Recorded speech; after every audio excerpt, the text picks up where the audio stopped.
जमशेदपुर के बहुप्रतीक्षित पारडी काली मंदिर बालीगुमा डबल डेकर प्रोजेक्ट को बड़ा झटका लगा है। केंद्र सरकार ने इस परियोजना से जुड़े फॉरेस्ट क्लियरेंस प्रस्ताव को फिलहाल वापस भेज दिया है। वजह है प्रस्ताव में पाई गई 5 गंभीर विसंगतियां। आइए पूरा मामला जानते हैं। दरअसल पारडी काली मंदिर से बालीगुमा तक बनने वाले डबल डेकर प्रोजेक्ट के लिए राज्य सरकार की ओर से भेजे गए वन स्वीकृति प्रस्ताव की समीक्षा के दौरान केंद्र सरकार ने कई कमियां पाईं। इन कमियों को दूर करने के लिए प्रस्ताव राज्य सरकार को वापस भेज दिया गया है। सबसे पहले आपत्ति ये है कि परियोजना के लिए ट्रांसमिशन लाइनों को शिफ्ट करने संबंधी नो ऑब्जेक्शन सर्टिफिकेट यानी NOC प्रस्ताव के साथ जमा नहीं किया गया। दूसरी आपत्ति DGPS मैप और KML फाइल में अंतर को लेकर है। केंद्र ने निर्देश दिया है कि दोनों दस्तावेजों में सुधार कर ये स्पष्ट किया जाए कि वन भूमि का कौन सा हिस्सा डायवर्जन के लिए प्रस्तावित है। तीसरी और सबसे गंभीर आपत्ति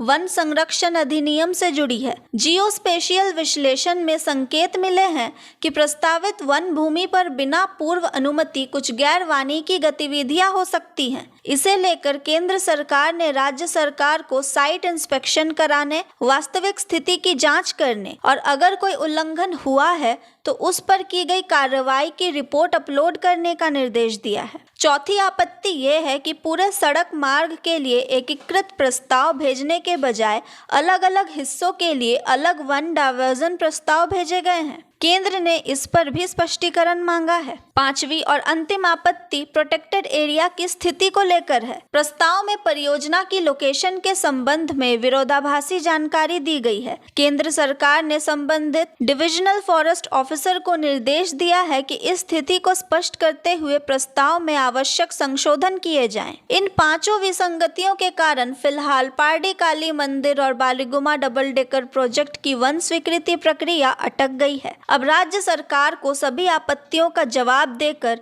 संशोधित प्रस्ताव दोबारा केंद्र सरकार के पास भेजना होगा। इसके बाद ही परियोजना की वन स्वीकृति कर आगे निर्णय लिया जाएगा। फिलहाल इस महत्वपूर्ण इंफ्रास्ट्रक्चर प्रोजेक्ट की प्रगति अब इन आपत्तियों के समाधान पर निर्भर रहेगी। तो इस खबर पर आपकी क्या राय है, कमेंट में बताएं और देखते रहें सोशल संवाद। मैं थी तमिश्री, धन्यवाद।